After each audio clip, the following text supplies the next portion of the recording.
ظہور مہدی آخر زمان ہے، ظہور مہدی آخر زمان ہے، سنبھل جاؤ کہ وقت امتحان ہے، سنبھل جاؤ کہ وقت امتحان۔ اب کچھ دن پہلے حضور ایک غیر مدی ملا کی ٹیپ سننے، تقریر کی ٹیپ سنی میں نے، بڑی ہمت کا وہ وقت سن لی جی، وہ خرافاتی تھی، وہ دو چار وہی مجھے بڑی زبردست ہمت ہے۔ عام تقریر ہو تو انسان ہر ایک کی سنے، ایسی خرافات بولتے ہیں کہ سننے کی ہمت نہیں ہوتی جی۔ ہاں، تو اس میں دو تین باتیں اپنے لوگوں کو وہ سنا رہے تھے، بتا رہے تھے کہ مہدی کے آنے کی علامات پہ۔ اچھا، تو ان میں سے ایک دو مجھے یاد ہے، وہ مجھے سمجھ میں نہیں آئی۔ وہ پہلی علامت تو یہ ہے کہ وہ حضرت مصطفیٰ صلی اللہ علیہ وسلم کی نسل سے ہوگا، ایک تو وہ تھا، اور دوسری علامت یہ تھی کہ وہ مکہ میں پیدا ہوگا، اور تیسرا شاید بیت المقدس کے متعلق تھا، مجھے یاد نہیں آ رہا کیا تفصیل تھی اس کی۔ یہ پہلے دو علامات ہیں، یہ میری سمجھ میں نہیں آئی کہ یہ اور بھی بہت سے امام مہدی کے متعلق جتنی روایات ہیں جی جی ان کا شمار مشکل ہے، اور مختلف احادیث میں مختلف علامتیں ہیں جو دنیا سے تعلق رکھتی ہیں۔ مثلا ایک وہ واقعہ ہوا ہے جو مکے میں چند سال پہلے ہوا تھا، ایک شخص کھڑا ہوا ہے اور ایک پوری حدیث کی تمام علامتیں پوری کر کے دکھا دیں، اس کو انہوں نے مار مار کے فنا کر دیا، کچھ بھی نہیں باقی چھوڑا۔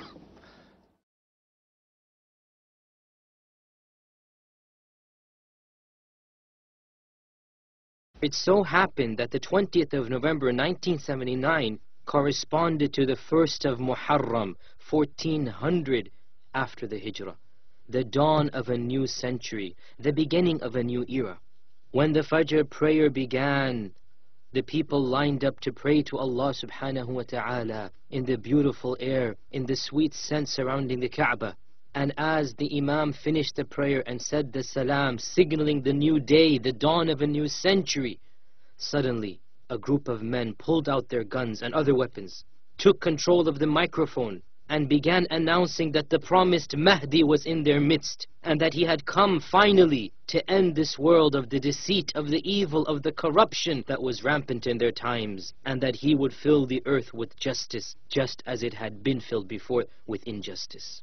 The name of this announcer was Juhayman ibn Muhammad ibn Saif al-Utaybi, and the name of the supposed Mahdi was, just as the hadith had predicted it, Muhammad ibn Abdullah, who was from the pure Arab tribe of Al-Qahtan, from the descendants of the Quraysh. This Mahdi, Muhammad ibn Abdullah, made his way to the Kaaba, stood between the black stone and the station of Ibrahim, and began taking the oath of allegiance from his followers. Juhayman then demanded that all of the Muslims inside the Haram should do the same, for here, he claimed, was the promised Mahdi.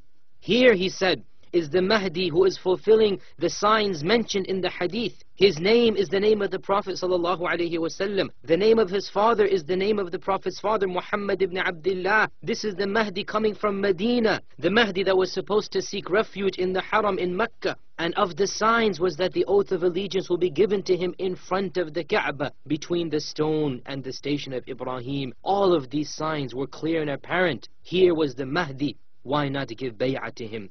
Many people, including some students of knowledge and even ulama, were confused.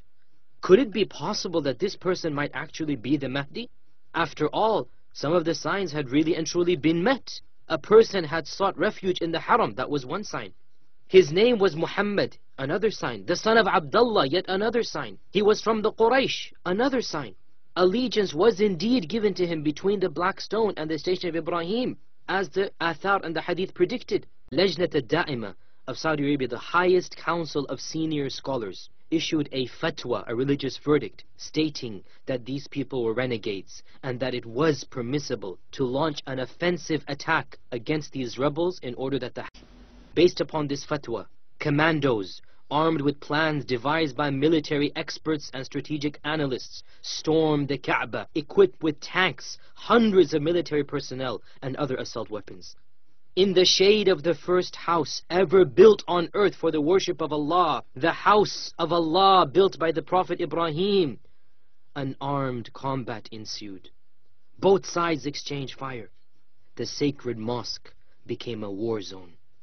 Many people were killed, including the supposed Mehdi himself. 61 people were caught alive. The rest, over 100, died in the battle inside the Haram. All of these 61 were soon executed in cities all around the kingdom. تو یہ جھوٹ بولتے ہیں. اگر علامتیں ظاہر ہو جائیں کسی حدیث کے مطابق اور یہ مان جائیں تو پھر یہ جھوٹے نہیں ہیں. بیوقوف کہہ سکتے ہیں کہ غلط علامتوں کو پکڑ لیا, اصل علامتیں چھوڑ دیں, لیکن جھوٹا نہیں کہہ سکتا. لیکن ایک کے بعد دوسرا واقعہ ہوا ہے. جو بھی امام مہدی کے دعوے دار اٹھے ہیں انہوں نے کسی نہ کسی حدیث کو اپنا سہارا بنایا ہے. تاریخ میں سب سے زیادہ مشہور سودانی مہدی ہوا ہے اس وجہ سے, اور اس کے اوپر یہ تمام علامتیں پوری آ رہی تھیں کہ اس کی ماں کا نام آمنہ ہوگا, اس کے باپ کا نام عبداللہ ہوگا, وہ سید ہوگا اور یہ کرے گا.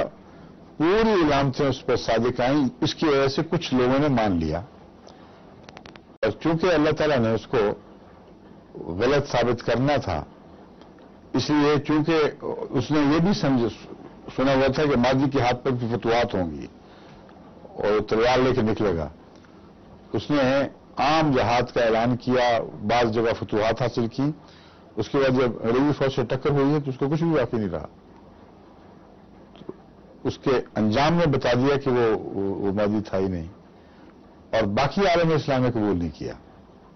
صرف سوڈان میں جس جگہ اس کا رسوخ تھا اس کے ارد گرد کچھ لوگوں نے قبول کیا, اور بعض ایسے ہیں جو افریقہ کے بعض حصوں میں ہیں جنہوں نے قبول کیا. یہاں سے لوگ, یہاں سوڈان افریقہ ہی کا حصہ ہے, اس طرح سے لوگ گئے ہوں گے تو وہ مان گئے ہوں گے. لیکن بہرحال اس کی کتاب اب لپیٹی گئی ہے. نائجیریا میں اس کے بعض مرید تھے جو احمدی ہوئے, ان سے میری گفتگو بھی ہوئی اس پر. سارے تو نہیں ہوئے لیکن کچھ جو احمدی ہوئے تھے انہوں نے بتایا کہ وہ سوڈانی مہدی تھا نیک آدمی بنیادی طور پر, اور کوئی مفتن نہیں تھا. اس کو واقعتاً یہ خیال ہو گیا تھا کہ میں مہدی ہوں, اور بڑی وجہ یہ حدیث تھی کہ ماں کا نام آنا, باپ کا عبداللہ, اور چونکہ نیک تھا قبیلے نے اس کو سہارا بھی دیا. اس نے پیشگوئی بھی کی ہوئی تھی ان کے نزدیک. غالباً میں نے اس جماعت کو کہا تھا مجھے اس کے حوالہ نکال کے دیں. وہ کہتا ہے اس کی کتاب میں لکھا ہوا ہے کہ ہندوستان میں اصل مہدی پیدا ہوگا, اور اس کی بعض علامتیں بھی ذکر کی ہوئی ہیں. بہرحال یہ بھی ایک تھی. تو مہدی کی جو اور علامتیں ہیں ان پر بھی تو وہ کچھ بولیں, اور یہ بھی تو بتائیں کہ جہاں جہاں یہ پیدا ہوئے مہدی والے وہ سارے سچے تھے. اگر تھے تو سب امتوں نے ان کو قبول کیوں نہ کیا. اور ابھی تک یہ سارے پھولوں کی طرح کتابوں میں ملتے ہیں.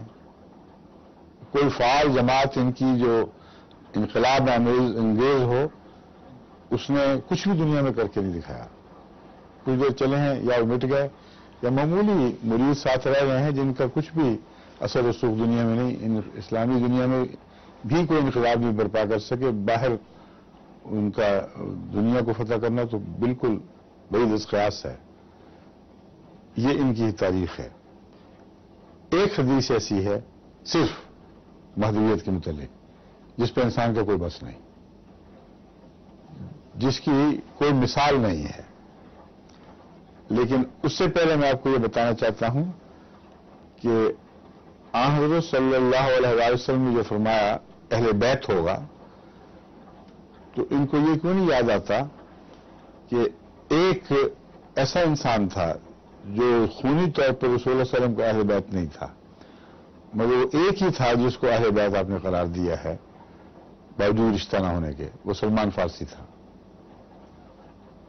جنگ احزاب کے وقت آپ نے ان کو بلایا، خاندان میں اپنے خاندان کے ساتھ کھڑا کیا، سلمان منا اہل البیت، یہ الفاظ فرمائے، سلمان ہمارا ہے، اہل بیت ہے۔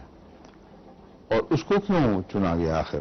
اور کسی کو کبھی نہیں کہا، بڑے بڑے بزرگ تھے، اس لیے کہ وہی سلمان تھا جس کے کندھے پر ہاتھ رکھ کر آپ نے فرمایا کہ لو کان الایمان عند الثریا لنالہ رجل من ہؤلاء، اگر ایمان ثریا پر بھی اٹھ گیا تو ان لوگوں میں سے وہ ہوگا جو ایمان کو واپس لائے گا، تو وہی مہدی ہے، ورنہ ایک تیسرا وجود ماننا پڑے گا۔ یا مہدی یا مسیح دو ہی لقب ملتے ہیں، قرآن نے ذکر کیا ہے تو وہ پھر کوئی تیسرے وجود کا تو نہیں ہے ذکر کیا جس کا اشارہ بھی حدیث میں نہ ہو۔ یہ جو وجود ہے یہ وہی ہے جو امام مہدی کا وجود، جس کا سورہ جمعہ میں ذکر ہے، محمد رسول اللہ علیہ وسلم کے نام سے ذکر ہے، اور اسی لیے حدیثوں میں ہے اس کا نام محمد ہوگا، اس کی ماں کا نام آمنہ، اس کے باپ کا۔ قرآن کریم میں بھی سورہ جمعہ میں رسول اللہ صلی اللہ علیہ وسلم ہی کی بعثت ثانیہ کو ایک امام مہدی کا آنا قرار دیا ہے کہ وہ آخرین منہم میں کسی نئے وجود کا ذکر نہیں ہے، اسی وجود کا ذکر ہے جس کا پہلے چل رہا ہے سلسلہ، هو الذی بعث فی الامیین رسولا منہم۔ تو اس طرح قرآن میں اگر کسی مسلح کی خبر ہے تو وہ یہی ہے قطعی طور پر، جس میں دو ٹوک خبر ہے، اور قرآن میں اگر کسی ایسے قطعی مسلح کی خبر ہے جس پر رسول اللہ صلی اللہ علیہ وسلم نے صاد کر دیا کہ ہاں یہی مراد ہے، تو یہی آیت کریمہ ہے، اور حدیث بخاری کی اس کی تائید میں کھڑی ہے۔ اور وہ حدیث کہتی ہے کہ اس وقت مسئلہ پیدا ہوگا جب ایمان آسمان پر اٹھ جائے گا، مسلمانوں کا حال بگڑ چکا ہوگا، اور اس کا آنا رسول اللہ صلی اللہ علیہ وسلم کا اپنا آنا تھا، مگر تشریف فرما دی خود ہی کہ میں نہیں، ان میں سے کوئی ہوگا، اور جن میں سے ہوگا وہ نہ صرف یہ کہ خونی طور پہ اہل بیت نہیں بلکہ عرب بھی نہیں تھے، غیر عرب۔ اور یہ بھی آیت کریمہ کی تشریح ہے جو رسول اللہ صلی اللہ علیہ وسلم فرما رہے ہیں، کیونکہ اس کے معنی بعد فرماتا ہے ذالک فضل اللہ یؤتیہ من یشاء واللہ ذو الفضل العظیم، کہ یہ جو ہم کہہ رہے ہیں بعثت ثانیہ، یہ فضل ایسا ہوگا جس کو بھی اللہ چاہے گا دے گا۔ اگر رسول اللہ صلی اللہ علیہ وسلم کا اپنا آنا دوبارہ مراد ہوتا تو اس آیت کا کیا محل ہے؟ سمجھیں نا آپ، وہ فضل تو مل چکا تھا رسول اللہ علیہ وسلم کو، اس میں کسی اور کا اشتباہ نہیں تھا۔ تو یہ آیت کریمہ ایسی حیرت انگیز تفصیل کے ساتھ حضرت صلی اللہ علیہ وسلم نے حل فرما دی کہ کوئی گوشہ اس کا خالی نہیں چھوڑا۔ اس ایسا شخص جس کی اتنی قطعی خبر ہو، اس کو احادیث اگر ایسا مشتبہ کر دے نعوذ باللہ من ذالک کہ آج ایک کھڑا ہوتا ہے وہ اپنے حق میں ایک حدیث پیش کر دیتا ہے، کل دوسرا کھڑا ہوتا ہے وہ اپنے حق میں ایک حدیث پیش کر دیتا ہے، تو کیا کوئی ایسی حدیث نہیں ہے پھر کہ جو اس آیت کی شان کے مطابق قطعیت کے ساتھ اس کا حل کرے، اس کا فیصلہ کرے؟ یہ سوال اٹھتا ہے۔ اس کے جواب میں حضرت صلی اللہ علیہ وسلم کی حدیث موجود ہے، ان لمہدینا آیتین، ہمارے مہدی کے لیے دو نشانیاں ہوں گی۔ اب یہ نہیں کہہ سکتے تھے مہدی کے لیے ہوں گی، ہمارے مہدی کے لیے جو فرمایا مراد ہے کہ بہت سے مہدی ہوں گے، لیکن وہ مہدی جن کی ہم بات کر رہے ہیں جو میرا ہوگا، اور نا فرمایا ہے، ہمارا نام ایک عجیب شان ہے کہ ساری امت کا اصل نمائندہ وہ ہے، اس کے لیے تو آسمان سے نشانیاں ظاہر ہوں گی، زمین کی نشانیاں کام نہیں کریں گی، اور وہ دو نشانیاں ہیں جن کا قرآن میں ذکر، جن کا نیو ٹیسٹامنٹ میں ذکر، جن کا مسیح سے بھی تعلق ہے۔